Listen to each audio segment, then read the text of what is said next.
Here's a few words with Jesse Bond of Southwest Fire Academy. Hey man, how was the meeting? Meeting was good.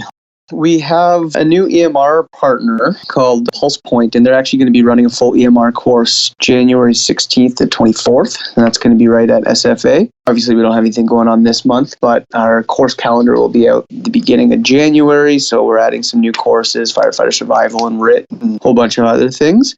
Starting in January, we have a few volunteer courses scattered around the province that people can jump in on, so that would be something. If current volunteer firefighters are looking for certification, they'd want to look into that sooner than later. We got a new website rolling out early in the new year that we're going to be super excited for. And then I'm really excited to have you come and do your Legacy Mentor program on January 25th, but I might as well let you talk about that. Yeah, I'm excited to do it too. I think it was a great idea for us to combine these three programs and make a day of it. And obviously, if people can't make the trip up, we can live stream it and they can still take part in it. So it should be good. I'm looking forward to the feedback on it. I wasn't able to attend the webinar, the instructor one, but I watched it after and it was absolutely fantastic. Gave me a whole lot of different perspectives. So for any people that want to be that senior firefighter or an instructor in the fire service, definitely worth attending. Merry Christmas and Happy New Year to everybody, and hope everybody enjoys the holidays.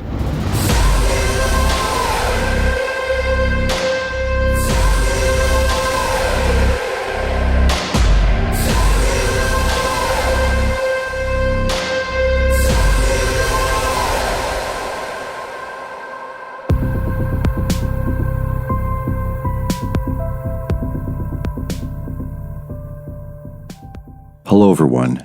Welcome to Multiple Calls, episode 57. I'm Scott Hewlett. As much as we talk about all the reasons to love this job, there are a lot of reasons people feel that they don't, and shouldn't. I actually won't argue that feeling, but what I will argue is that it isn't the job they've lost their love for, it's their workplace.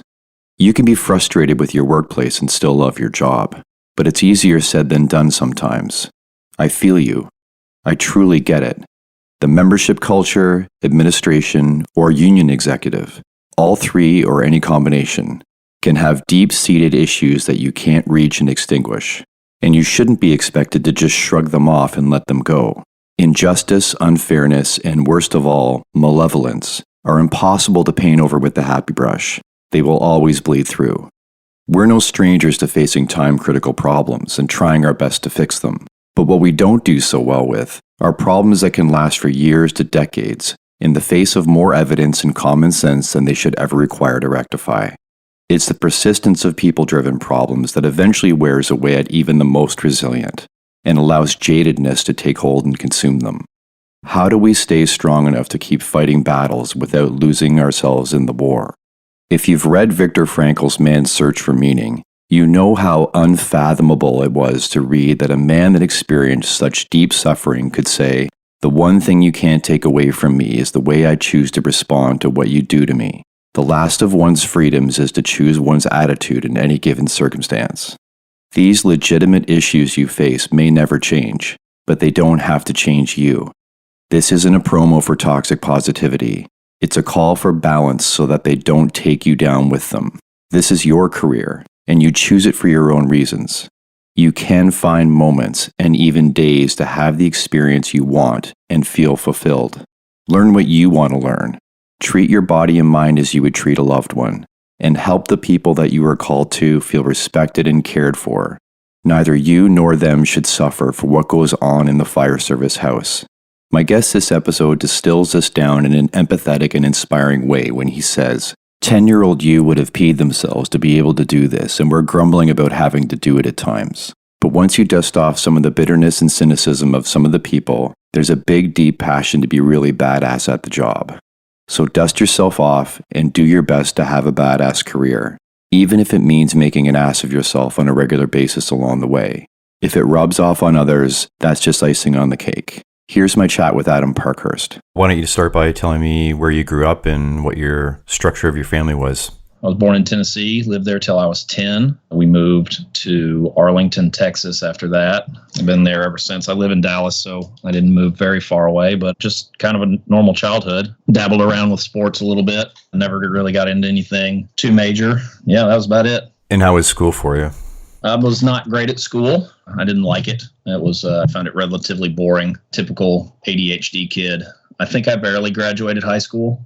After I graduated, I spent 2 years at the Art Institute of Dallas. I thought I wanted to be a graphic designer and figured out pretty quickly that that was not what I wanted to do.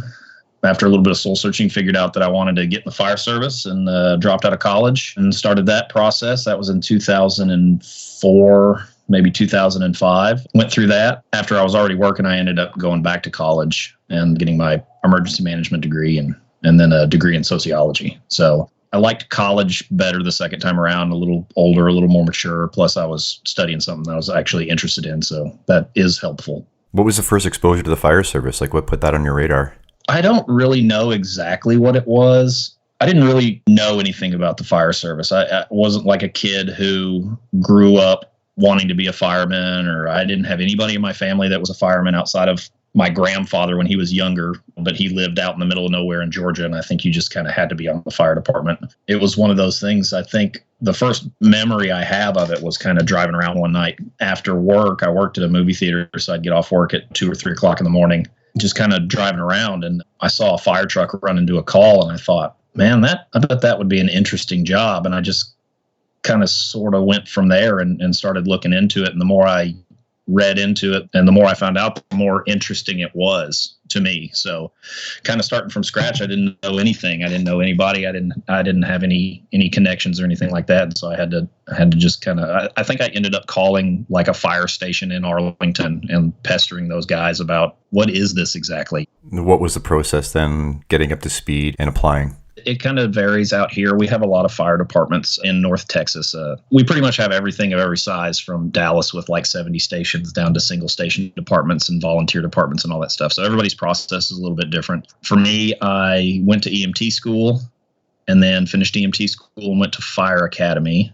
And out of Fire Academy, I started as a volunteer with the Highland Village Fire Department while I was in paramedic school. And I worked shift as a volunteer, so it wasn't like a pager system volunteer. I would go in and work shift with those guys and run calls, and then finish paramedic school, and then tested for the Euless Fire Department, which is where I'm currently employed. So some departments around here require you to be firefighter paramedic already. Usually the smaller departments, we're a 3-station department, so it's just kind of not realistic for our department or departments our size to be able to send people through 2 years of schooling, and they don't have their own program or anything, so they require you to already have most of your stuff. And compared to like a Dallas or Fort Worth, well, they'll send you through their own program. We're going to talk in a bit about instructing and training. What was your experience like in the academy and the exposure to the instructors there? Was it starting to sort of turn the wheels in your mind about instructors you thought were great, ones you didn't think were that great, how you were receiving it as a student?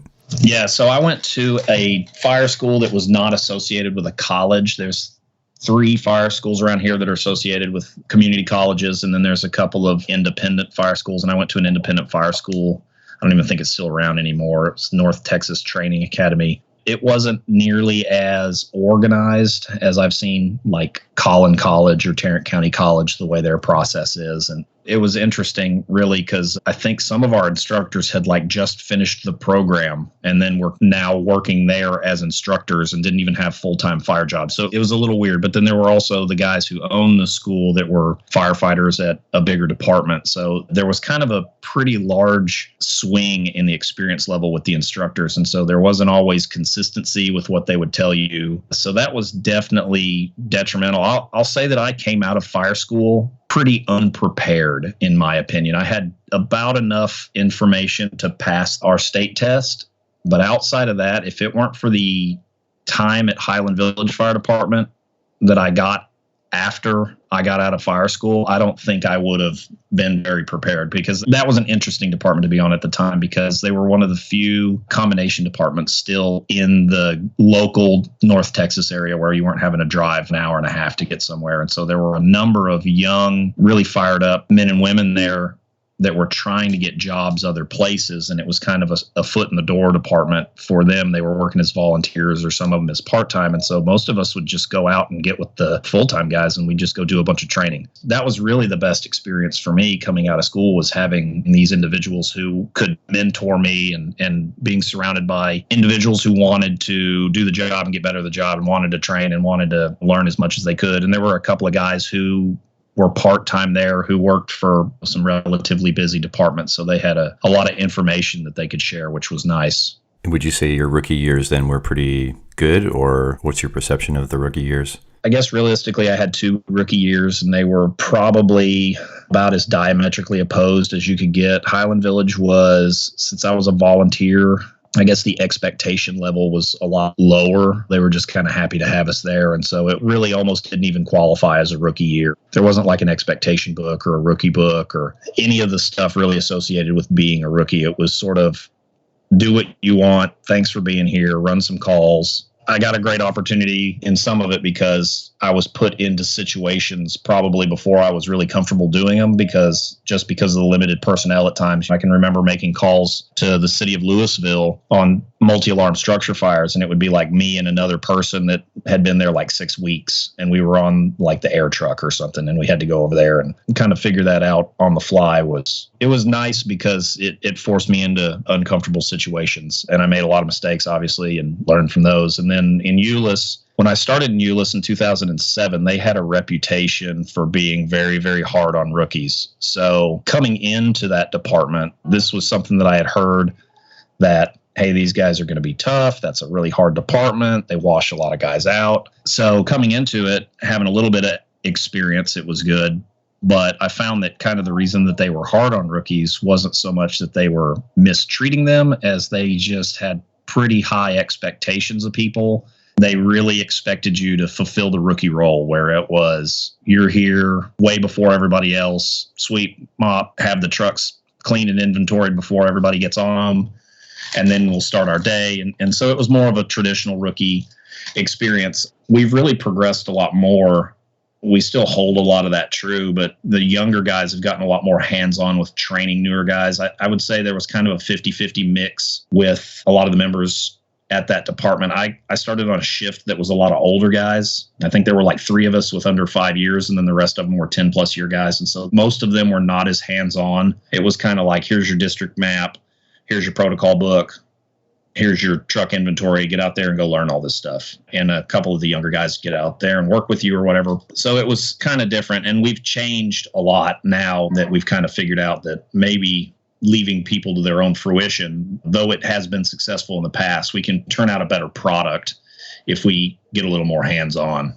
Plus, I think that's just sort of the shift in the fire service as a whole, is that we're moving away from, at least what I've seen, moving away from the sink or swim mentality to really, hey, how can we help build you up? And we're going to help you be as successful as you can be, and which I think is good. Did you get into instructing in your department before you went back to school and focused on the topics you did? Really kind of my path into instructing. I became a field training officer, paramedic field training officer in like probably 2010.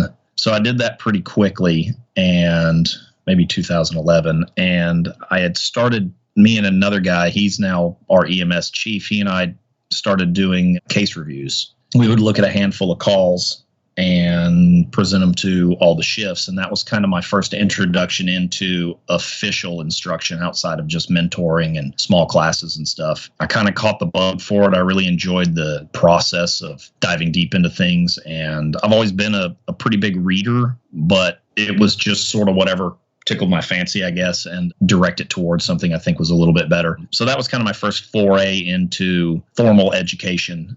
I ended up teaching at Tarrant County College, and then obviously as on the paramedic program, and that's a lot more official. And then teaching CEs to other fire departments, which is, I don't know if it's harder or easier to teach other fire departments or your own department, but going out and presenting yourself as a subject matter expert to individuals who also are in the same field is a bit concerning. I think if you take it seriously, it forces you to make sure that you have not only read and understand the material, but digested it in a way that you can make it palatable and understandable, especially as you're getting into stuff that is a little more complicated and people don't necessarily, the big, why do we have to learn this stuff? We've been doing this. I know my job, this, that, and the other, and presenting it in a way that it's not only enjoyable for them to learn, but they're also able to go out and see a way to apply it relatively quickly. And that's one of the things in adult education that I learned as I studied more and more about how adults learn, is for working professionals, being able to understand and immediately apply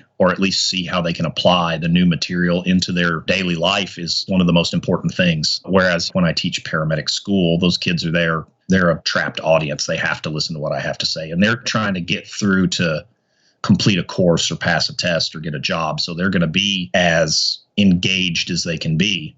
But when you're teaching working professionals, a lot of times they're told they have to be there. They don't want to be there. They've got other things they need to do. You know, it's the typical, we got 24 hours in a day and 30 hours worth of stuff we got to get done. And so if you can present it in a way that they actually want to be there and can apply it, I think that's one of the biggest lessons that I learned and was probably one of the more difficult things to learn how to apply, because the teaching process is relatively easy. I mean, you just present material, and we've all seen every end of the spectrum on education. You got your PowerPoint karaoke where they just get up there and read you the lectures. You know, my wife joked about when she was in college that there was a professor that she had that had written the book for the class, and each day he would just, the lesson was him reading from the book. And I was like, well, I would just read the book and not go to class. So the point to instructing is to take the material and then present it in a way that people can use it. Going to bad classes, that's a morale killer. Guys are, every Thursday or whatever, we have to go to class and it's going to suck. They're going to grumble about it. It's like the framing bias thing. It's how you present it. If we have to go train, if we have to go to this class, then people are typically not going to want to do it. Yeah, hey, we have to go to this class today. It's going to suck. Compared to, hey, man, this is going to be really good. The instructor gives a shit. And we're going to get out there and we're going to learn some stuff. And we're going to be able to apply it. And we're going to get better at a job. And I think we have a unique field in the sense that nobody's here on accident. Nobody got voluntold to be in the fire department.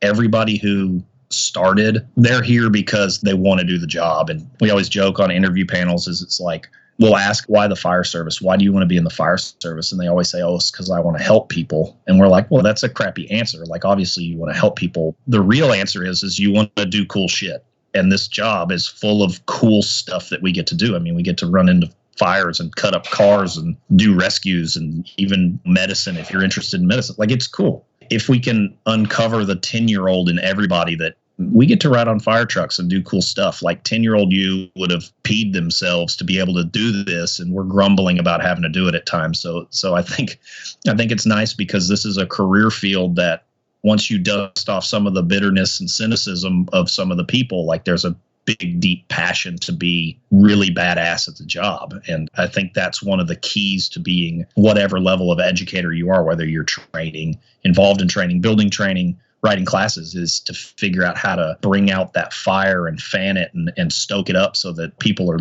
leaving whatever thing. They're better, but they're also fired up. We used to have a medical director.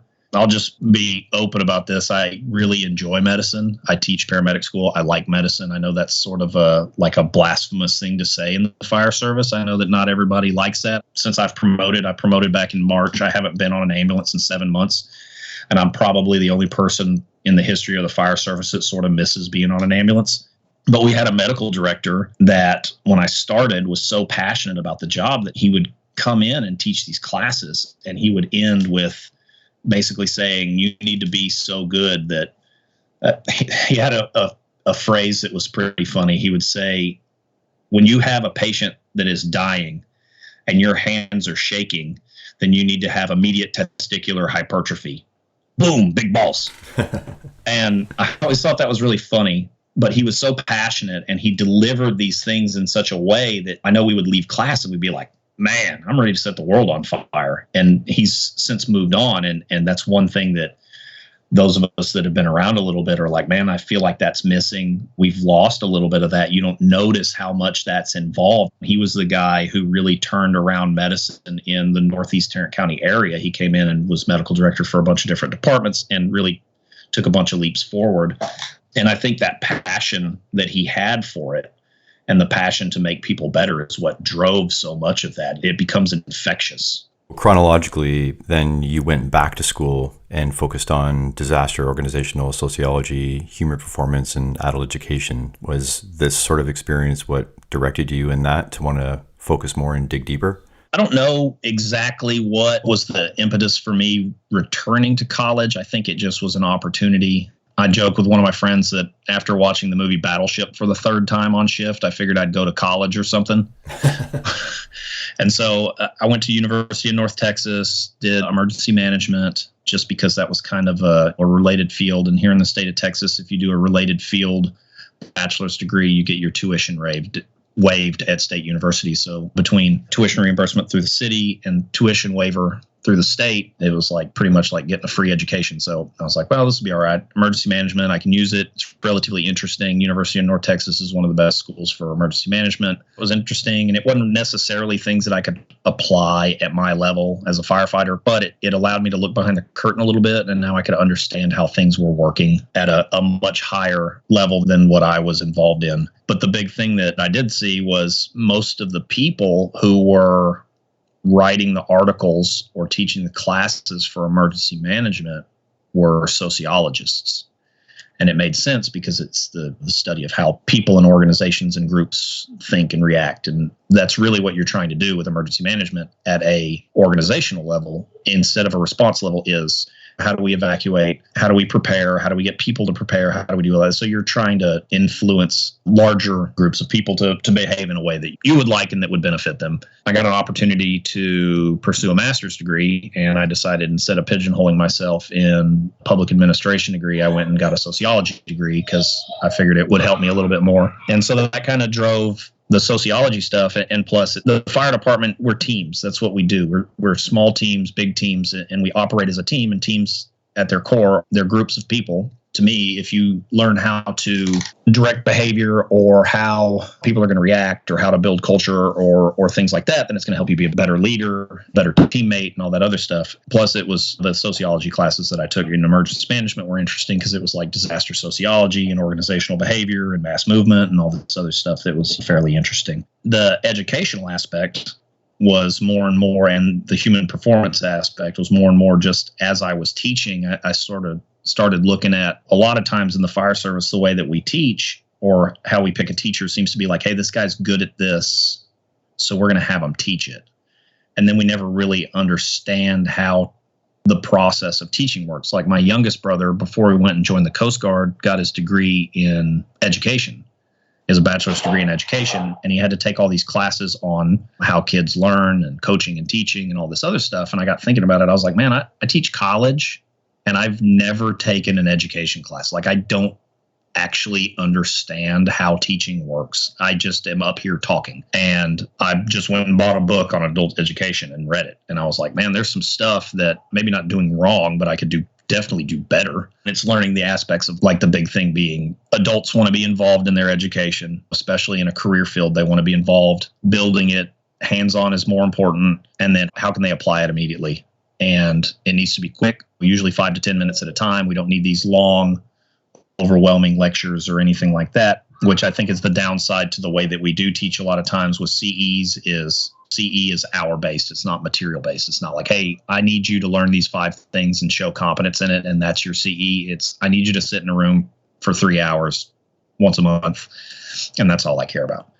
And I think that's actually detrimental because there's really no metric for if people are taking anything out of it. It's just time. And now more and more we're moving towards, I think COVID was a big contributor to that, moving more and more to online based CEs. And I think that's not good. We use a program, and the way it started was smart, where it said, hey, we're going to use this program and it's going to cover all our hours. And that way we can teach whatever we want in person, and our hours are covered for medicine and we don't have to worry about it. But now that's pretty much all we do. And I don't know if this is an industry secret, but nobody's watching the classes. They're just hitting play and then coming back and hitting skip or next or whatever, and then taking the test at the end.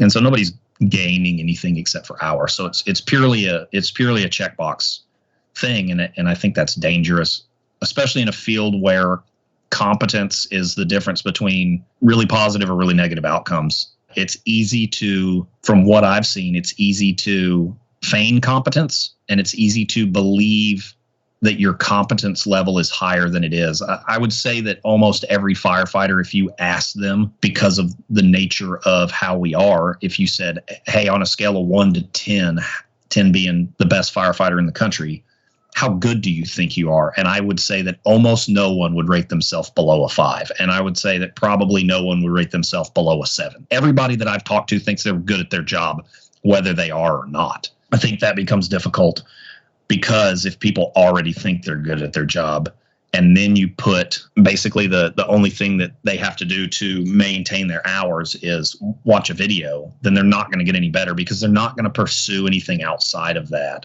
And that's kind of a large sweeping statement. And I know that's not the case with everybody. And we've seen, I think, a big sea change in the fire service over the last probably 10 years where there's more and more very passionate instructors coming out and teaching things. We've seen these podcasts explode where there's people coming out and having these conversations about how do we grow, how do we get better, how do we learn. They're willing to share their experiences. Whereas I know before it seemed like some of the older individuals in my department, because of the nature of the way things were done before, didn't want to share information as much. And they got a lot of great experience, but they didn't really necessarily want to share it because now you know what I know. And it was very cutthroat at times, like the promotional process. I don't know how it is everywhere, but when I started, there was some pretty cutthroat stuff going on with promotions. And there was a guy that made fake Quizlets and made them public. So it was like he put the questions but put wrong answers on there in case one of the other people found his Quizlets or thought they found them, they would have the wrong answers. I was asking him about it. I was like, dude, how long did that take you? He's like, oh, it took me hours and hours. I was like, so you spent hours and hours handicapping someone maybe? And so he's like, yeah, it was pretty dumb. Right. But that was the nature of it at the time. And so if you don't really pay attention to it or look at it, it's going to continue on. It's a great spot for me to sort of jump in and maybe have you expand on a couple things, because what I'm hearing is it's all the human aspects of everything that gets in the way. So ego gets in the way, shame and guilt gets in the way, ignorance gets in the way. Really, as an instructor or a trainer or teacher, or however you want to frame it, someone who passes on information, there's really so much more involved in understanding all the barriers and how you get around that, more so than there is actually trying to get the information into people's minds. To a degree, that is true. Yeah, there's a lot of walls for some people, for sure. Again, like I said, I think we're going through a sea change in the fire department where a lot of that's going away a little bit. I mean, it will probably never go away. But I know like a lot of these younger kids coming in, they want to learn. They're going to classes on their own. They're paying for conferences on their own. They're doing all this stuff and they're like trying to find as much information as they can. And I don't know if that's a generational thing or exactly what it is, or if it's just that it started to domino in that direction. So I think that they have fewer walls. I think one of the hardest things I've found that education-wise, teaching-wise, and mentoring and things like that, it's not the less than 5-year guys or the newer guys that are hard to teach. It's the 15 plus guys because they've seen it, they've done it, they like the way they do it, whether it's new information or a new way to do something or whatever. A lot of times, like you said, the walls are up and they don't want to hear it. The example that I think is really the best display of that is when all those NIST studies came out where they were using reproducible numbers and real science and measuring all this stuff about spraying water into windows. And collectively as the fire service, everybody pretty much went, well, that's crap. We're not going to do that. That's not true. I've seen it push fire. I've seen this. And they said, no, it doesn't happen. It doesn't matter where the water comes from. It's water on the fire. That's the goal. Fast water on the fire. And it takes a long time to turn a big ship. And this is a very big ship.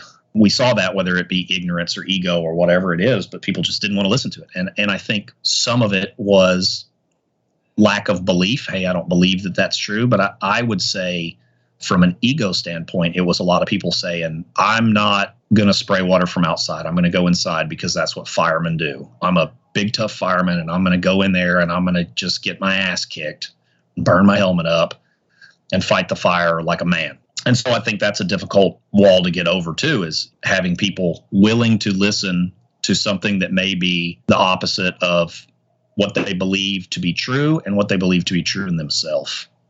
And especially if it's being sold as a complete alternative action to interior firefighting. Whereas if it's framed, I guess I would say as it should be, as an action of opportunity It's not detrimental. You are transitioning inside. I mean, it is called transitional attack. You're going from one space into another. I think a lot of the balking came from, well, we're just going to be outside throwing water in windows now. And now we get into UL and FSRI and the water mapping and cooling as you go and cooling smoke as you go, surface cooling. I mean, there's so much more to incorporate, but I think on many things we're very quick to say, I see myself standing outside putting water in the window. I'm not doing that. It's simplified too much in people's minds and they don't dive deep enough into where and how it should be used. Yeah, and it's funny too, because the transitional attack, it didn't have a name before, but like when I first started in like '06, I can remember going on fires and they were like, hey, there's fire coming out of that window, hit it real quick and knock it down while we're getting ready to go in. But it didn't have a name. It was just opportunity. Hey, I'm doing my 360, knock that down real quick and then we'll go in. Then somebody put a name on it and they went, wow, I'm not doing that. I think that's funny. And like you said, with the US studies and all this other stuff, I mean, they're really getting pretty deep into a lot of this stuff. I was watching a lecture the other day. I don't remember the guy's name, but he was from one of the Nordic countries. He was presenting at a conference and he was using a fog machine and video, and the way that just the water entering the room, the way it changed pressures and stuff like that. And so I think we're getting a little more scientific with it instead of just wet stuff, red stuff, run through building, spray water on fire. And I think that's good. I think we're headed in the right direction. But we just can't become too cerebral. We have to be basically like a scholar warrior, intelligent and know why we're making the decisions we make, but also be capable and physically capable, emotionally capable, mentally capable, whatever it may be. Looking at a lot of that stuff, I think, is not necessarily going to change all the way that you make decisions, but it does change the understanding, at least. It's the same as like learning hydraulics. You learn all the stuff about hydraulics, and then when you pump a fire, you just pump it at whatever, 120 or 100 or whatever your presets are, right? You have your field rules, and that's how you do it, but you know how you got to that answer. It would be really easy. Like I could teach my 6-year-old how to pump a fire truck. It's pretty damn easy, but the understanding should something go wrong or anything like that is where it becomes more complicated. I think that's where we're headed with a lot of this measurement and water mapping and understanding pressures and flow paths and all that stuff. I think that's where we're headed with that is it's not necessarily going to drastically change the way we do things. It's just going to help us understand why what we're doing works and then help us shed some of the things that maybe don't work. Yeah, the integration of anecdotal and empirical. Yes.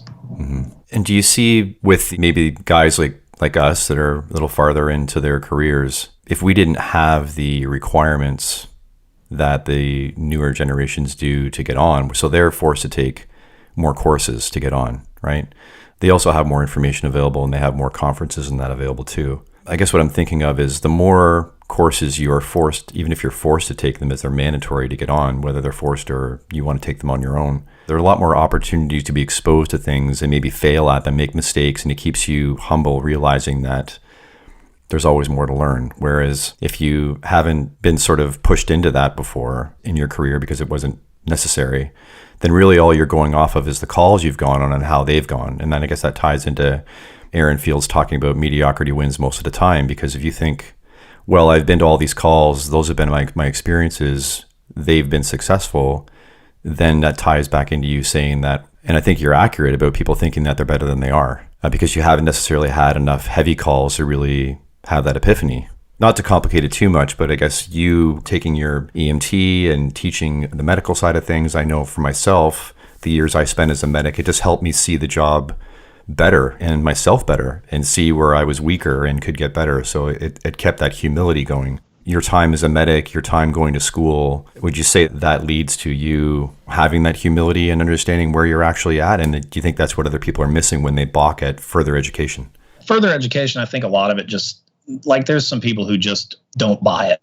We get additional points on our promotional exams if you have a degree, like 5 extra points for a bachelor's degree. And there's still people who won't go because they'll sit there and tell you, well, going to school doesn't make you a better leader. What I usually say is that it may not necessarily make you a better leader, but it'll make you better at a lot of the things like reading and writing and comprehension and delivering a message and presenting things. And a lot of times, I think the biggest positive with a lot of it is surrounding yourself with like-minded individuals. And so you all just kind of stoke each other's fire, because these are people who are also pursuing the same things. And so you can sit and share experiences and kind of get each other fired up about it.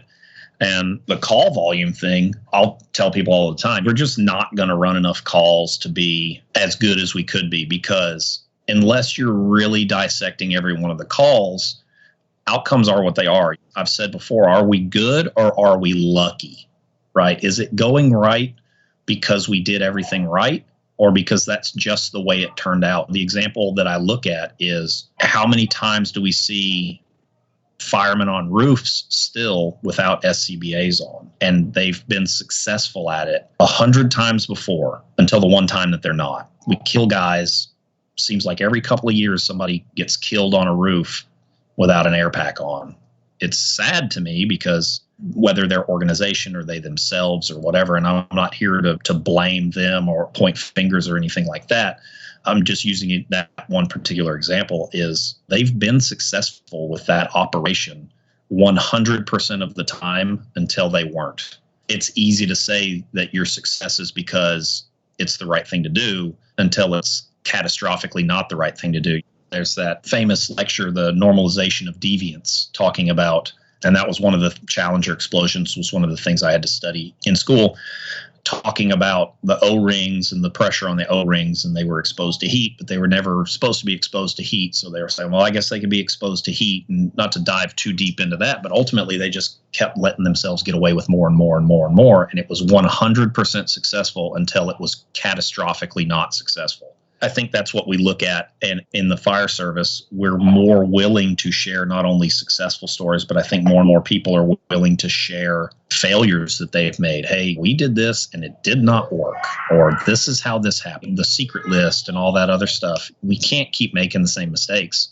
over and over again. It's one of those things that humility is a big aspect of it, but I think more and more it's just realizing it's just like an awakening of, hey, our fires are going down. I don't care what department you work for. You're not fighting as many fires as they were in the 80s. There's very few departments that are just covered up in fires and covered up in crazy calls. It always seems like it because you'll see, I live in the city of Dallas, and I'll see these guys running all the time. And in my head, I'm like, oh, man, they're just getting after it constantly, just fighting fire. And then you talk to them and they're like, it's definitely more than I make. But it's not like 4 or 5 fires a day or whatever, which is a ton. And so you just can't run enough calls. And I've even said, like, transfer service EMS runs a lot of calls, but they're probably not that good at paramedicine. It's what you do with the calls that you make and with the calls that other people make and the experiences that you share that really culminates into improving. So I think we're getting a lot better at that. I would say kind of the downside to that, though, is there's such a flood of information now that it maybe is hard to vet all of it and what's good and what's not good, because I don't know what all your experiences are with like writing articles, but the articles that I've written, there's no vetting process. It's like, hey, I wrote this article, and they say, cool, it reads well, we'll publish it. Right, no peer review. Yeah, there's zero peer review. And I've seen some of these articles come out, and I know that everybody's writing them from a place where they're trying to improve the fire service. But there was one notoriously a few years ago, and I don't remember what department it was or where, but it was basically an argument for never entering a structure unless you 100% know that there's a victim inside. And it was published, and it created, probably justifiably so, this massive kickback. People were mad. And it's one of those things that it's like, well, that got published, and that's that guy's opinion. And so if there hadn't been such a kickback, that could have been something that somebody latched onto and went to their department and said, hey, this guy over here at this big department said he doesn't think you should go interior unless you're 100% sure there's somebody there. So we're going to start doing that, right? And so I think that's where it becomes dangerous, is if you don't take it all with a grain of salt and make sure that A, is this correct, and B, is this correct for us? Because not everything, I work for a suburban fire department, and the way that they do stuff in Baltimore is not always going to transfer to an 1,100 square foot single family home in Euless, Texas. It's not going to always be exactly the same. That's where I think it becomes dangerous at times, is if you don't vet it and you don't figure out, is this true and will this work for us? Yeah, I guess the blessing of having all this information that we've never had before is that in amongst all that, there is a lot of gold. The downside is there's a lot that's not. So how do you vet it? How do you discern what you should be looking at and what you shouldn't, what you should hold on to, what you shouldn't? And that's not only hard for people on the job, but even harder for people that are just getting in, they're sponging up information, whatever crosses their desk, they're ingesting it and integrating it. And then how do you teach that out of them? So that's one thing I've tried to pass on to students, is you need to look at a number of different sources. Again, this is an academic way of approaching things, to try and see if there's a consistency, right? And the more you see that it's consistent and higher end people are speaking of this, and then you can put some weight to it. But until then, you just can't pick up any article and read it and think it's worth reading. Some of it's just rag. Yeah, some of it's just noise. I think ultimately kind of what we see, though, is that the cream rises to the top. Like if you see somebody out there consistently teaching at conferences and classes and lectures and whatever, and you consistently see them out there and they're consistently drawing a crowd, they probably have something of value that they're presenting. I mean, there's a number of names. You brought up Aaron Fields. I'm going to his nozzle forward class next month. It's going to be sold out, right? And it's sold out every time, everywhere he goes, pretty much. That's a guy who his material is probably pretty well vetted because he's consistently delivering it and people are consistently saying, hey, this seems useful. So that's kind of something I usually tell people is like, be careful where you get your information, but if it consistently seems like it's good information, there's probably at least some value in it. If a lot of people think it's valuable, it's probably valuable. And again, it's just where guys are missing out on not focusing on maybe what can be the academic side of the job, right? There are very simple things. I mean, the basics win the majority of the time. They can always be depended on. And when things go bad, you should go back to the basics and you should be a master of the fundamentals. And like you said, pumping a truck can be simple. Forcing a door can be simple. Throwing ladders can be simple, but it doesn't mean that the concepts to everything are simple, and understanding everything at a deep level is simple. So it's just where we're missing out, especially as we get more and more information and more research is coming out. If you're not aware of how to approach the academic side of things, you're not fully understanding what the job's about, and that hinders how good we can get. I think you bring up a good point about the basics win and it's all simple. It's simple if you've pushed it to be simple. You watch professional athletes and somebody in the NFL is the worst guy in the NFL is one of the best football players in the world, right? And they make it look so easy. And we yell at the TV and, oh, you should have made that catch and whatever, blah, blah, blah, and all this stuff. But remember there was an argument a few years ago about whether Alabama could beat, like, I think it was the Detroit Lions had lost like 20 games in a row or something. They were like, you think Alabama could beat them? And they were like, unequivocally, no, there's no chance, because as good as this college football program is, this professional program is significantly better. And sitting from the outside and looking in, it's like, well, we don't see that big of a difference. But when you're in it, you realize how big of a difference there is. So you're forcing a door is incredibly easy if you know exactly what you're doing and you've practiced it so many times that it's just second nature. It's like driving a car. We don't go through a million processes when we drive a car. We don't have to go, okay, foot on gas. That car is slowing down. I'm going to let off the gas. We don't do all that stuff. Driving a car is relatively easy, but it's because we've practiced it. And so I think that's where it becomes focus on the basics, focus on the stuff that works, not necessarily do it the same way every time, but at least have a pretty good plan. And that way, if you do have to deviate from the plan, you have to have a plan to deviate from the plan. And once you have to start deviating, that's where you better know some stuff, because it's about to be time to make some decisions. If you haven't at least run through some of these before, then, or practiced it enough to where you're not having to pay attention to the basics, then you're going to be in trouble. Driving's an interesting thing for you to bring up too, because it is true. I think you're speaking about one of the things you wrote about is implicit versus explicit learning. But just because you can drive a car doesn't mean you can drive a fire apparatus to an emergency scene. Whereas when we sit down and talk to rookies and when they're going to be getting into driving and you start to sit around the table and talk about driving, you realize, oh my God, this is way more complicated than I think it is when I get in the truck. There's so much more to hand over. There's a lot more to it. They almost get inundated with information because, like you said, it seems simple because it's a habit. You just do it as second nature, but you don't understand everything that you've incorporated along the way to get good at that. Yeah. And that's a good example too, because I think it's funny because like I drove an engine for years as a step-up driver. I drove a pumper. Then when I promoted, I got put on the bucket truck, and it was, I had guys that had been there 3 or 4 years teaching me how to drive. It would have been really easy for me to step in and say, hey, I'm the driver now. This is my truck, and I've been here 15 years and blah, blah, blah. But it was a totally new apparatus. It drives different. It's slower. It's bigger. You park it different. It has different responsibilities. And so having these guys, and one of them even said, he's like, it's funny, man, you trained me when I was new and now I'm training you. And I was like, yeah, man, that's good. I like that. Yeah, you don't know how to drive fire trucks. You just know how to drive your fire truck. Yeah, correct. Yeah. Another thing I want to touch on too that you wrote about in one of your articles, and we've sort of been talking about around it here, and you mentioned the football team and the population that they're playing against, right? So it's really what you're talking about is defining and redefining average. I believe that was one of the titles in one of your articles. So yeah, just expand on that for me about defining terms. That always is the starting point, right? And maybe that's a problem in the fire service too. And again, to bring Fields up again, but he talks about us having a common vernacular where you go across the states, across the nation, you go to different countries, we have a different vernacular. If we had a common language, we'd understand each other better. If we were able to, when you say a term, you have the definition in your mind. When I say it, I have a different definition. So now we're already off on the wrong foot. So maybe speak to that, just defining terms and how that's important, but then also then how do we define and redefine average before we can even have conversations about getting better?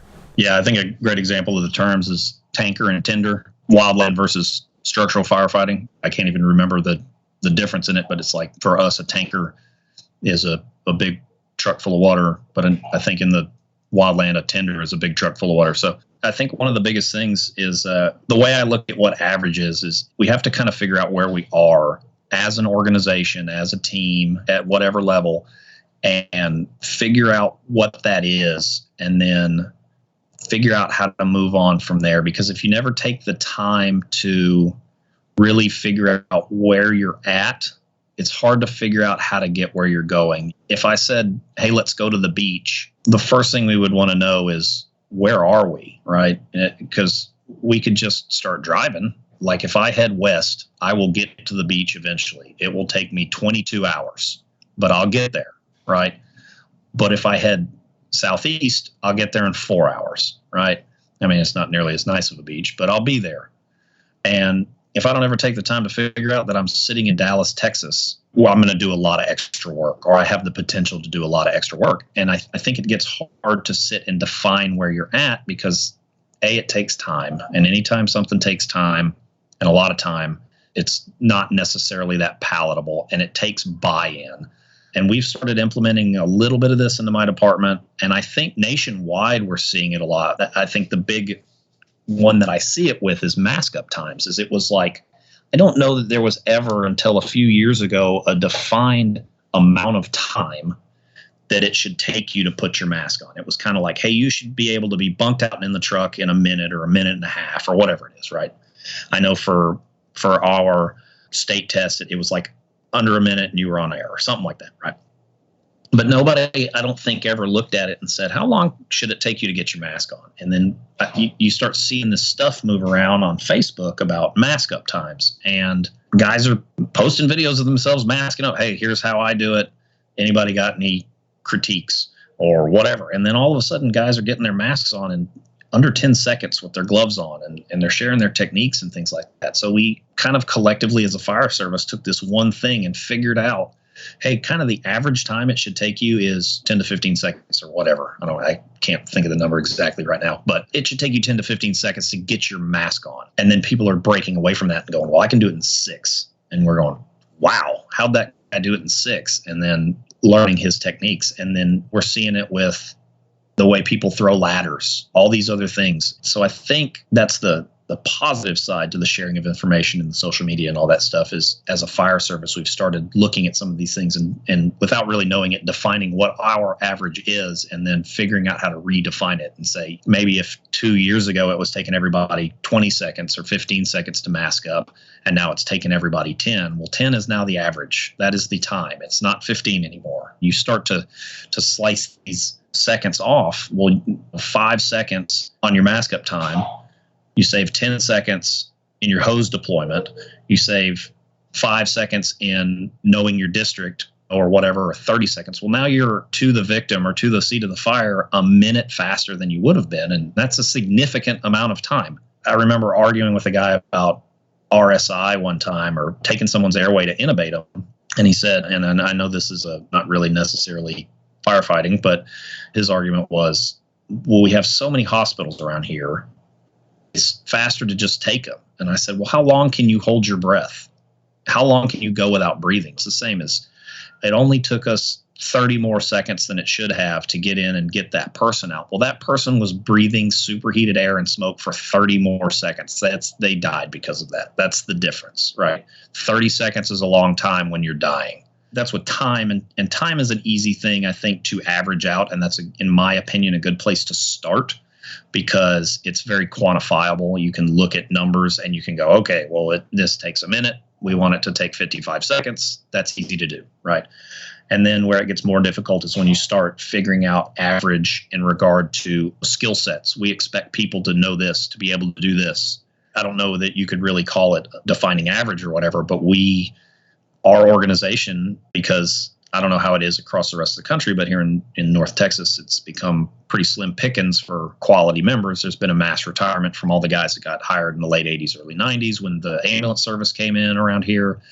And so there's been this huge volume of retirement, and departments are competing pretty heavily for quality candidates. People just aren't pursuing this career field as much, and blah, blah, blah, whatever is driving it. And so we kind of sat down. I ended up on our interview board initially, sort of I wasn't really a participating member. They brought me on kind of to just help write some new questions, right? And so we sat down and we said, first question is how do we avoid a butts and seats mentality?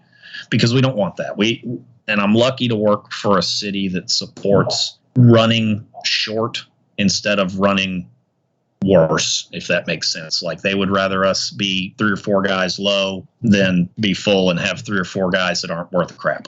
So they said, how do we avoid that? We sat down and we said, what are we looking for? Who do we want? How do we figure out if this person is a good fit for us and if this department is a good fit for them? Because every department's different. We are what we are. If you want to go run 20 calls a day, that ain't us. If you want to go do big city stuff, that ain't us. If you want to go do wildland firefighting, that ain't us. But if you want to run aggressive fires and be aggressive with firefighting and EMS and everything else and run 6 or 7 calls a day and train and do all that, well, we're the department for you, right? So we had to define exactly who we are. And then we had to define characteristics that we wanted. I don't know, outside of your own interviews, how involved you've been in interview panels, but there's all those questions that they bring out. And we were like, man, I don't think any of these are really exposing the individual. We're going, you catch a guy drinking in the locker room and what are you going to do? Well, first off, that's not a problem that we have, right? We're not catching guys drinking at work. How are we really gleaning any information about this individual by pressing them, right? And that's just one example. There's all sorts of different weird questions like that. Or where they're memorizing or just telling you what you want to hear. Yeah, and you're like, we're not really getting into who this person is as an individual. So we sat down and we figured out, we read the book, all of us read the book, The Talent War, and then looked at some other fields of how some of these other companies and other businesses, questions that they asked to figure out if somebody was going to be a good fit for their organization. And we kind of ended up first starting by defining 8 characteristics. It's 8 or 10 characteristics, I can't remember, that we believe would be a good fit for our department. And it's things like team ability, drive, emotional resiliency, things like that. And then we started with the process of, okay, now how do we measure those and how do we ask these people these questions? So though that's not necessarily defining average in a quantifiable number way, it's more of, this is what we feel our organization is. This is what we feel the characteristics and the types of people that we employ and that we want to continue to pursue. So we sat down and we defined that. And now we have a sort of a blueprint of, hey, here's who we're looking for. And we've been relatively successful in some of our more recent hires. Not to say that we weren't successful before, but that's sort of in the same path as not just figuring out, okay, our average is how fast can you put on your gear.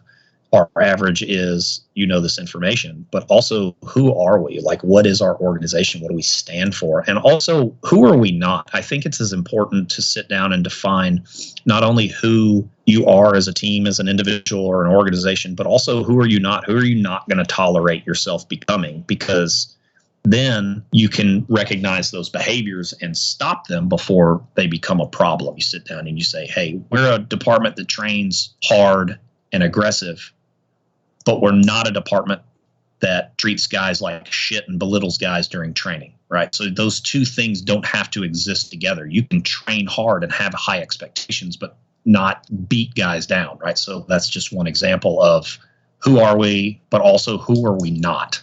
Another great measurement of time coming down, you were talking about mask up times, would be the combat challenge, right? We saw the same thing. There's been a few small tweaks in the course over the years that have brought times down, but really it's just about people figuring it out and learning how to train better and get faster. So like you said, the new average is coming down. I think it's great. It's super fascinating to me to see what we're capable of, what people in general are capable of, and how it's constantly, when Roger Bannister ran the mile, and I was the first sub 5-minute mile, that was like unheard of. And now it's high school kids can do it. Eliud Kipchoge, or however you say his name, he just ran a sub 2-hour marathon, which is the most insane thing ever. Yeah, there's great videos of guys trying to run even just for a couple minutes at that pace. Yeah, it's like 14 miles an hour or something. I mean, that's bonkers.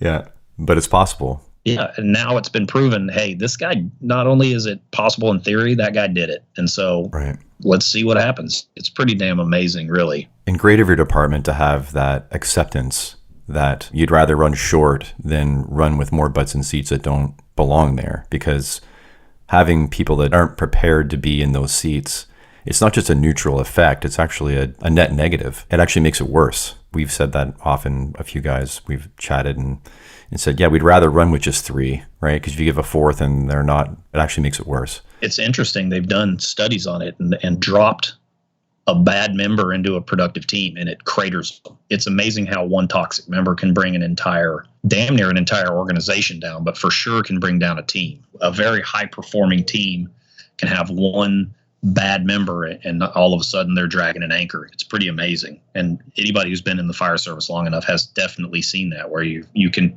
point out, hey, that team's not doing very good, and it's probably because of that guy. So you touched on a good point there about teaching firefighters and how it can be inhibited by basically being a jerk. Maybe you can expand a bit on that, on how there's not one size fits all method to training, like you've mentioned in one of your articles, but it's actually even more detrimental to give bad training or deliver it in a bad way than not doing any training at all. So to touch on that, I have to start by saying that I talked about this on another podcast, on the Make Do podcast, probably, I don't know, maybe about a year ago. And one of the guys I work with, most of the guys were like, hey man, great podcast. That was awesome. I really enjoyed it, blah, blah, blah. And I'm not tooting my own horn or whatever, but one of the guys, and I've worked with him since the beginning of my career, and he and I have become pretty good friends. And he was like, hey man, I got to tell you, I didn't like your podcast. And I was like, wow, good on him. Most people won't tell you that they don't like something you did. They'll usually tell everybody else and tell you, oh yeah, it was great or whatever. And he's like, he's like, the first thing is I felt like you were talking bad about our department. And I was like, well, that wasn't my intention. He's like, but the thing that got me was you talked about these guys that were, he's like, you called them assholes, that we had some of these assholes. And he's like, we did, but those guys built the department that you're now part of.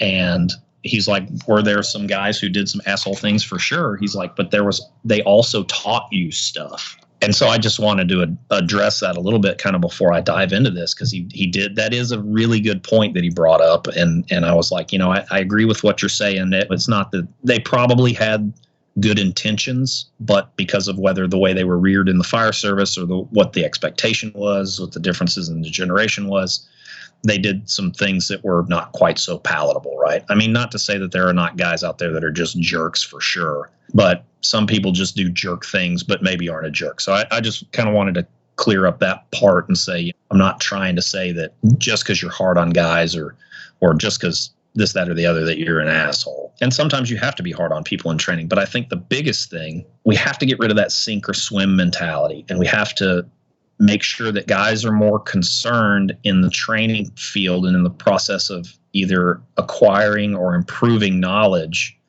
that their main concern is getting it right instead of not failing. Because if you're having to be worried about whether you're going to get your ass chewed out every time you make a mistake, then that's what you're going to be worried about. You're going to have that noise in the back of your head. Oh, if I make this decision, even if it's a good decision, but it's not the one that the instructor or the trainer would have done, am I going to get hung out? Am I going to get yelled at in front of everybody if I screw this up, right? If I don't do it right? Because that's the point. We're supposed to not do it right. If you're not pushing yourself in training and making mistakes, then you're not trying. And what keeps people from being willing to do that is being humiliated or beat down. It's like teaching your kid to ride a bike. You're not going to scream at him every time he falls off. You don't expect him to get out there, hey, here's a bike, go, right? You're going to help him and you're going to encourage him. Hey, man, that didn't work. Try this. Okay, you're doing that. Don't do this. Do that, right? It should be more positive. And we have to get to the point where we have a positive environment in training. We can be aggressive and we can be hard and we can be hypercritical and all that stuff to make sure that it's getting done right. But it has to have an overall positive mentality, because otherwise people they're going to hate it. They're going to despise training. If you're setting training up for guys to fail, then they're going to hate doing it. We've all been through training scenarios like that where it just seemed like either the purpose to the training was to push you so hard that you threw up or that you failed or that whatever. And it's not fun. The only thing you're getting out of it is bitterness. And if you have that overall positive attitude and we're helping to build each other up, as we get better and better, we can make it harder and harder and harder. And people are going to be willing to push themselves, and they're going to be willing to try things outside of their comfort zone. And they're going to be willing to fail time and time and time again until they get it right, because they know that the only consequence to them getting it wrong on the training field is that they learned a way that it didn't work, right? Our battalion chief brought up a good point with one of our new guys was struggling with throwing a ladder, a single man 24-foot ladder throw. It was like he was really just terrified of this ladder falling. My battalion chief was like, hey, he came to me and he's like, I want you to take that ladder from him and drop it on the ground. I want you to stand it up and I want you to drop it on the ground. Make sure nobody gets hit or whatever, but make it fall down. I was like, okay. So I walked over there and I took the ladder from him and I pushed it over. And he kind of had, his eyes were wide. I was like, did anything bad happen? He's like, well, I mean, it fell and could be damaged. I was like, it's probably not. These ladders are tough. Did anything? He's like, no. I was like, so who cares, right? So, and then he never dropped it after that, but you could tell that he was less afraid of it happening. And I'm not saying it's okay for your ladder to fall on the fire scene or anything like that, but suddenly he was able to overcome being afraid of it falling so he could focus on the other stuff. And it was like it removed that that barrier. It wasn't weighing him down anymore. And you could use that example of if people are afraid of getting in trouble, if they're afraid of looking stupid or being ridiculed for making a bad decision in training or for doing something incorrectly in training, then that's all they're going to worry about. Or they're not going to do anything at all.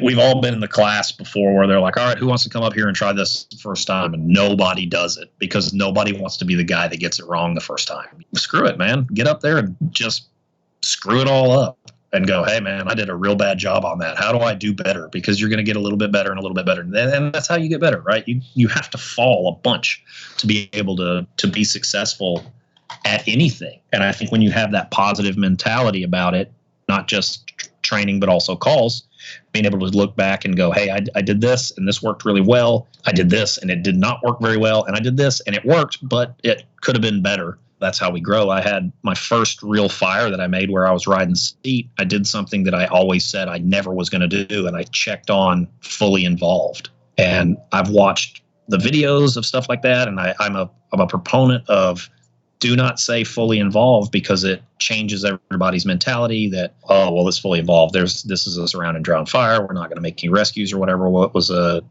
single wide trailer on fire. We had issues with access because I was the bucket truck and we were first on and I couldn't and we run quints. So I refer to it as a truck, but so we pull hose off of it, but we couldn't make the turn. So we were about 150 feet from the house. Well, when I checked on and gave my size up, I checked on with a single wide trailer fully involved because there was a huge volume of fire. Got out, took the lines, made a fire attack. Well, not only was it not fully involved, it was just the front bedroom and the front living room area that were on fire, plus the car out front and the awning that was keeping everything kind of pressed down. Not only was it not fully involved, but there were two people stuck in the backyard who couldn't get out because of the fire. And there was a door closed to another bedroom that we found a dog in, and the dog was alive. So if that had been a person, they could have been rescued, right? That's a viable closed door, protected room rescue. 2 people in the backyard. And I got away with it. I'm going to say, not that it was a big deal, but me checking on fully involved, that was not a fully involved structure. It was a large volume of fire. And so if I didn't go back and look at that, then it would be easy for me to go, oh, yeah, whatever. But fortunately, we have a structure in my department where the battalion chief that was on scene, I talked to him about it. I said, hey, man, I checked on fully involved. It wasn't. He was like, yeah, you corrected it when you made your 360. Just learn from it. There wasn't any ass chewing or nothing like that. It was, hey, man, glad you caught that. Let's move on, which is important. I mean, it's important because none of us, the only day you can quit getting better at this job is when you hang your helmet up at the end and say, man, what a run, in my opinion.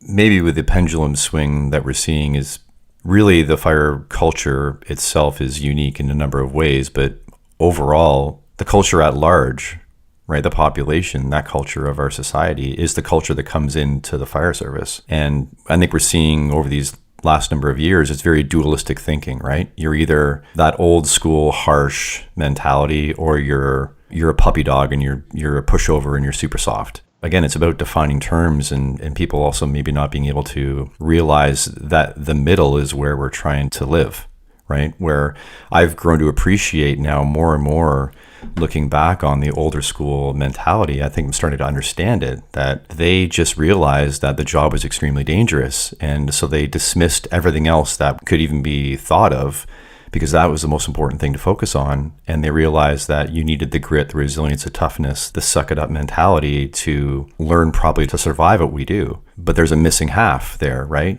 But if we dismiss that completely, there's a huge loss there where we can't ignore the fact that it's dangerous. So again, with defining terms, you can be firm without being a jerk, but firm is necessary. So it's like, how do you find that balance between that compassion, the empathy, the support, the scaffolding, the building people up? But everyone also has to understand that there is a firmness and there is expectations and there will be hard conversations. I think that's this pendulum swing back and forth, and I'm hoping that it lands in that middle. I do agree 100% with what you're saying. And that's kind of, I think, what my friend was talking to me about, what some of these guys were like. Well, that was just the way they were. And some of these guys were just hard guys. They inherited a department from a bunch of hard guys who treated them worse. Some of the stories that we've all heard from the guys who started in the 70s and 80s and the way that they were treated by some of these other guys that were the Vietnam vets and tough as nails and all this stuff, it was significantly different. And I think as we grow, we learn that, like you said, you have to have some of that. You have to have grit. You have to have firmness. You have to be able to bark sometimes because it is necessary. Sometimes you have to put your foot down. Sometimes you have to be hard, but you also have to be empathetic. I think more and more, like you said, the pendulum, we're walking that razor's edge, and it's as organizations grow and as individuals grow, if you're introspective in any way, then you'll learn how to do that better. I've learned a ton about management just in the 7 months since I promoted. That, not to say that I've learned all of it, God no, or anything like that, but there's things that I didn't think I would do that I've caught myself doing. This is a perfect example.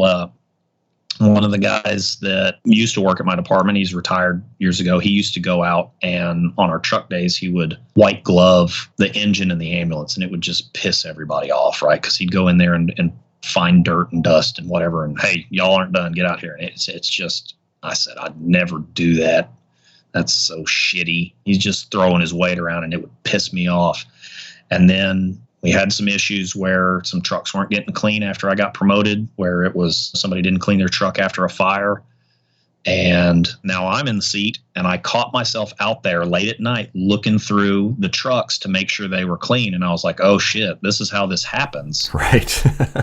It was like this moment of peripety where I was like, oh man, this could swing really hard in the wrong direction, and I'm totally not palatable. And like, now I'm that guy, or I can figure out how to do this where the same thing's getting done and the work's getting done, but I'm not. I mean, it's just interesting, like, to catch yourself and you're like, oh man, this is how that happens. Holy crap. Like, I'm doing this thing that used to piss me off. but you understand the core of where it came from. So like that's what I'm driving at, like, and you're driving at too. There's a sweet spot that makes a good leader. There's a sweet spot that makes a good instructor. There's a sweet spot that makes a good firefighter. And it's all about them being able to walk this fine line between the two worlds. I think introspection is the most important aspect of being able to, because we'll never get it right, but at least being able to tune it to where we're at least in the right direction. I think everybody has the best of intentions. It's being willing to make the little adjustments and look for help where help is needed, and sometimes get help that we didn't want to hear. It's hard to hear stuff about yourself that you don't want to hear. It sucks when somebody's like, hey man, you're this, and you're like, well, no, I'm not. They're like, nah, yeah, but you are. And you're like, oh shit, maybe I am. And then you got to go dig deep and figure out these things about yourself. And that's how we grow. What's the quote? No growth is without pain, for man is both the sculptor and the marble. It's that thing where you can dish it out, but you can't take it, right? So a lot of the guys like to dish it out and expect guys that are on the receiving end to take it, but they can't take it themselves. So yeah, that's very true. And I think that's where the real asshole thing comes from, is where you just bust on people all the time and somebody busts on you and you're like, whoa. And then you're like, hey man. So talk to me about checklists. You mentioned checklists and their importance and how we can, and even acronyms, right? So a lot of people are against acronyms. You know, again, it's not something everyone has to be into them, or you throw them out because they're all garbage, or we all have to adopt them. But there's a benefit to checklists. So you mentioned a book called Checklist Manifestos. Maybe expand on that and tell me how you see it fits in with us. Checklist Manifesto, basically written about the importance of, I guess, a root level checklist. But they use the example of two different fields that are terribly complicated, being a pilot and being a surgeon. And so one of them, pilots, they live and die by checklists. My brother's in the Coast Guard, he's aviation, and they go through checklists before they take off. And it's got to be perfect. Whereas in medicine, it's more, you don't really necessarily have a checklist. You're just going through and doing it the way that you were taught. And so in the book, there was a study that had been done where they took and they basically did a little 5-point checklist on starting a central line. They had a nurse read it off to the doctor while he was performing the central line procedure, and they actually found that the rates of infections dropped because things like cleansing the site were being done, not only like they were never being skipped, but they were actually being done correctly. So the sites were cleansed more appropriately, or little things like that. So they found that when you have a checklist that you follow every time and it's short, sweet, and to the point, then you usually don't miss stuff. And I cover this a lot. Like I went over this 2 days ago with the paramedic students. It was their first day looking at 12 leads, and the look of terror out there in all of them. But listen, you're going to look at this exactly the same way every time. I'm going to tell you the way I do it. I don't care the way you do it, but you're going to do it exactly the same way every single time. Because if you don't, you're going to miss something. And I was like, once you start getting into these nasty looking 12 leads, it's really easy to see elevation or something weird and your eyes draw to it. And that's all you focus on. And then you miss something else. Okay.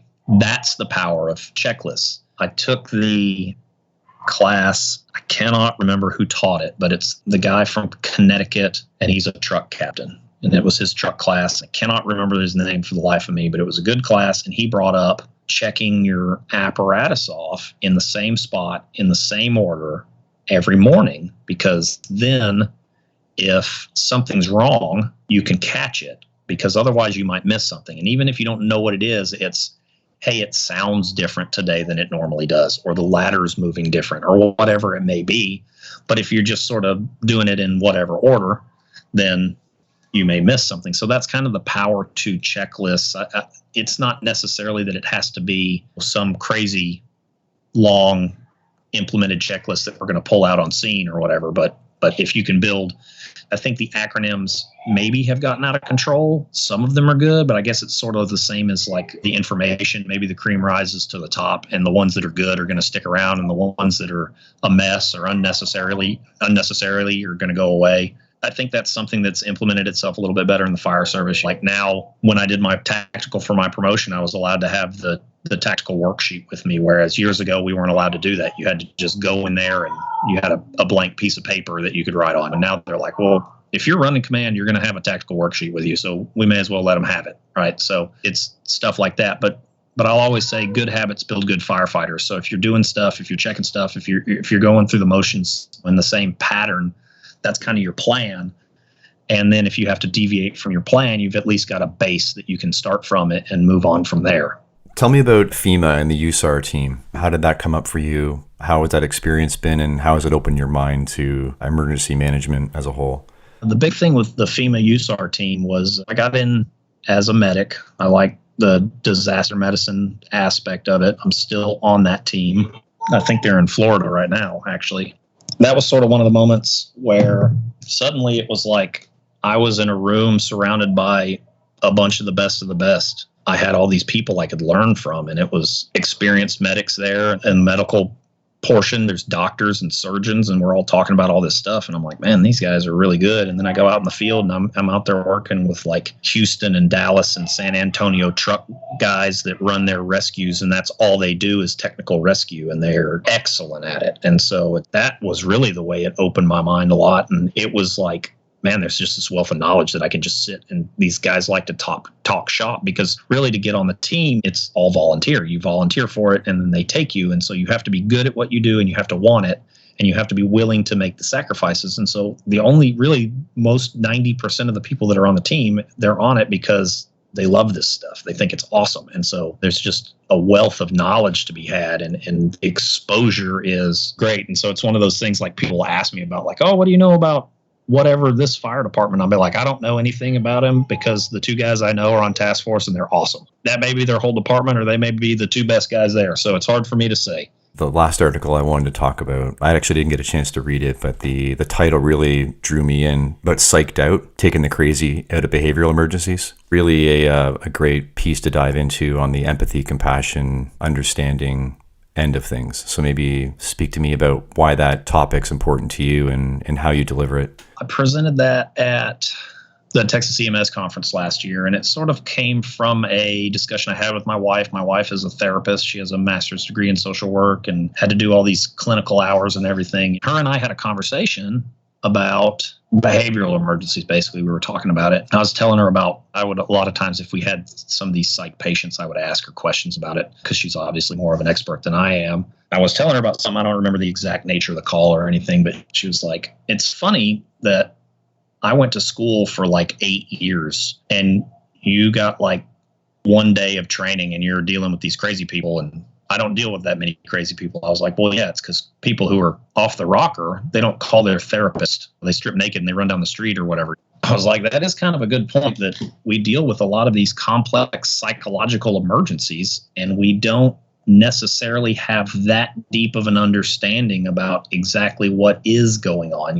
And so we see things like people who have bipolar disorder and they're in a manic episode. Again, it comes down to the idea that I'm not going to be able to treat any of this stuff or fix their problem, but at least if I understand kind of what's going on, it makes me a lot more empathetic and helps me get them the care that they need. Somebody who's having a massive manic episode and they're talking 1,000 words a minute or whatever, they're having word salad and you can't understand them, and it's easy to get frustrated, and it's easy to be too forceful with some of these people. And or the cases with depression, where when we run depression, it's usually from somebody who's attempted suicide, and having empathy for them and a little bit of how to talk to them and some of that stuff. And again, we're not going to solve their problems, we're not going to be their therapist, and we can't be, but we can at least understand a little bit about what's going on with them, so that we can provide the best care possible, because that's ultimately what we're there for. Is we are a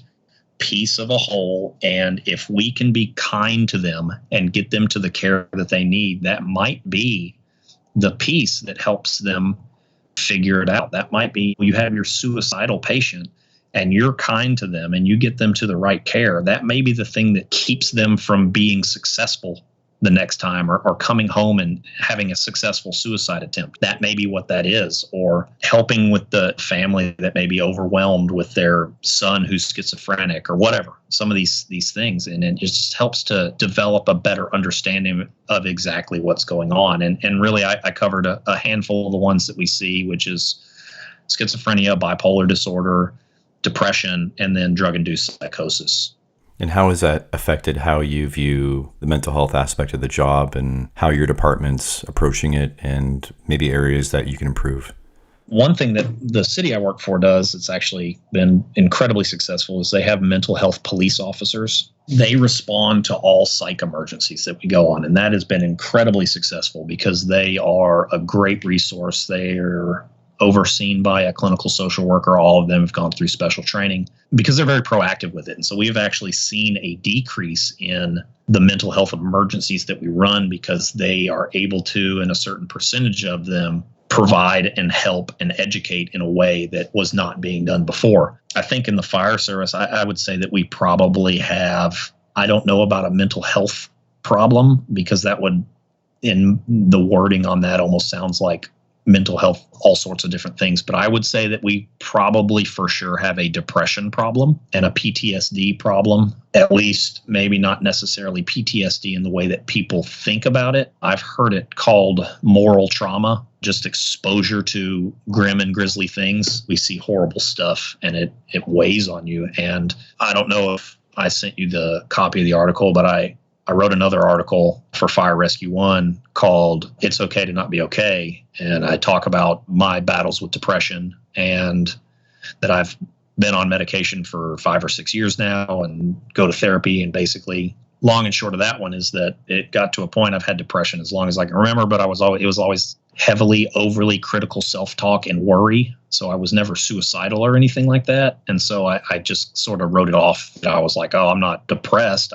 I worry a lot and I'm overly critical of myself, right? And then over time, it started creating problems in my marriage and things like that. And so I went and I saw a therapist and I talked to them and they put me on medication, which I was really, really opposed to because just the way the pejorative nature to how people discuss being medicated. Oh, they pumped me full of meds or whatever. Well, it's the same as like if you had a broken arm and somebody gave you medicine, like it's going to help you get better. Like your antiviral medication for the flu is going to help you get better. The medication is a piece to a whole. You still have to do the other work, but it helps aim you in the right direction. It helps get some of your chemicals in your brain correct that they can't check. And so I've been very open with that. And I wrote that article actually after a few years ago when the Cowboys quarterback Dak Prescott started opening up about depression. And there was a ESPN reporter who basically slammed him and was like, hey, man, you're the quarterback for the Dallas Cowboys. You have an image to protect. And it just pissed me off because I was like, man, this is the same kind of toxic mentality towards mental health that has existed in the fire service. People being afraid to talk about shit bothering them. I actually, again, I'm very fortunate. When I first started, there was a guy, his name's Kelly Varwig. He was one of the best paramedics that I've ever seen. He was phenomenal, but he was one of those guys that everything about him was extreme. Probably the reason he was such a damn good paramedic is because he was just, everything was turned up to 11 with him. He, when I started, had just come off of, he basically took a break. He took like a leave of absence for a psych leave that he ran like 4 or 5 horrible calls in a row after years and years and years of flight medicine and paramedicine. And then he ran these 4 calls in a row and they just basically broke him.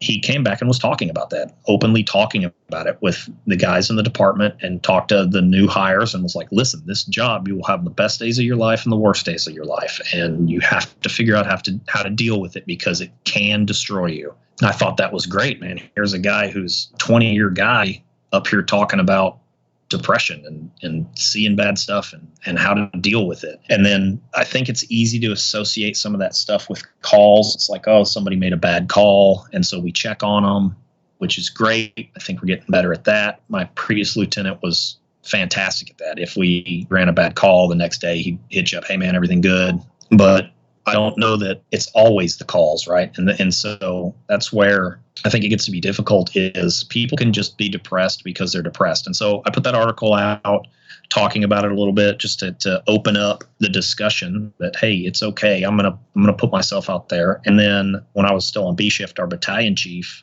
it was interesting. He was talking about, it was like Firefighter Mental Health Month or something. I don't remember, but he was reading all these statistics about it and talking about depression with everybody and firefighter suicide and all this other stuff. And the statistics that more firefighters die by their own hand than in the line of duty, which is terrifying.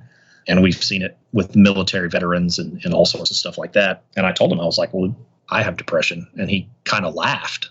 And I was like, I'm not joking. He was like, oh, I thought you were kidding. I was like, I'm not. He's like, I never would have guessed that you had depression because you're super talkative and energetic. And I was like, well, yeah, because it doesn't present itself like the depressed emo kid hiding in his bedroom all the time. And so he and I talked about it at length. He asked me, he said, hey, would you mind talking to the shift about it? He's like, obviously you don't have to, but I'm trying to raise awareness. And I think if you talked about it, it makes it a little more personal, right? Because now it's local. And I was like, yeah, sure. And so I sent that article out to all the guys on B shift, and I gave like kind of a little explanation of it. And within a few weeks, it was pretty interesting to hear the number of people reach out to me and talk about, hey, I've been on antidepressants for years and I never told anybody. And I've had guys call me crying in the middle of the night and say, hey, man, I don't know what's up. I just started crying. Everything's fine in my life, and I don't know. Or guys call me and say, hey, I think I might be feeling a little depressed. What should I do? It's pretty interesting that once I put it out there, a lot more people than I would have suspected said, hey, man, I kind of have some of the same problems, or I also am medicated and do this. And so it's pretty interesting. So that's what makes me think that I hate to use the word problem because it makes it sound too negative, but I do think there is a maybe not completely unchecked, but I think that the way that we look at and treat depression and mental health amongst each other is something that is starting to show itself a little bit, but is not nearly where it needs to be and isn't quite out in the public discussion as much as it could be. Yeah, just like being in a class. I think we touched on that earlier, and not wanting to put your hand up and ask a question because you don't want it to sound stupid. But if you ask it, there's probably 5 or 6 people in the room that have the exact same question. They feel the same way and don't want to ask it, right? So and you don't want to be weak, right? You don't want people to, oh man, this guy's depressed. He's weak. That's not the case. But in your head, I mean, that's the downside to it is you feel depressed. And so you don't want to talk about it because you feel down, right? But funnily enough, we train on RIT and we train on Maydays, and we understand that things could happen to us that are out of our control, and now we need to be helped by our colleagues. We don't see that person as having that issue, either medical or a collapse or whatever that occurs to them, or they get trapped. We don't see it as being weak. We just see it as something happened to them, and then we need to help them out. So maybe we need to translate that into this arena as well. And then you maybe even tie in when you get on the job and you say, I want to help people. Well, that includes the people you work with. That is a fantastic analogy. I've never thought about it that way, but I think RIT and Mayday, that's a really, really good way to put it, because we push that. Call the Mayday early. If you think you're in trouble, call it early. And there's no shame in calling a Mayday, and that's what the RIT team's for and all this other stuff. I think we accept that it could happen to any of us, right? We understand like that instance could happen to any of us, so we're good with it.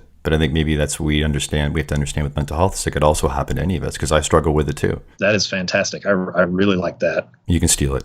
Okay. Anything else you want to touch on, man? It's been really great talking to you. I'm glad we were finally able to hammer it out. I know we had some issues making it happen. No, it's been good. It's been a good discussion. You have like a fantastic podcast voice. I feel like you should read books for Audible or something. Well, hey, if you're rated, I'll read it for you. How about that? Okay. Anytime I've listened to your podcast, I always think, man, this guy's voice is just, it's designed for radio. I'm telling you. Fantastic, man. Thanks. Well, maybe I shouldn't be in firefighting. Maybe that's my shortfall. Maybe I should actually be in radio. maybe so. Yeah. Maybe. Yeah. Not switching the slate. Yeah, you're doing both now. You got a podcast. That's best of both worlds. Right? Yeah. How can people get a hold of you if they want to reach out to you? So I have a Facebook because I'm 40. My name, Adam Parkhurst. I have another Facebook page, Performance Culture, where sometimes I post stuff. I don't keep up with it as much as I should. Adam Parkhurst on Facebook, or I have an email address, aparkhurst139@yahoo.com. If anybody wants to shoot me an email, that'd be fantastic. Whatever you want, send me some questions or whatever. So that's really about it. Awesome. I'll link all your articles too in the show notes so people can find them. Awesome. Thank you. Yeah, it's been great talking to you, man. Really appreciate your time. Man, you too.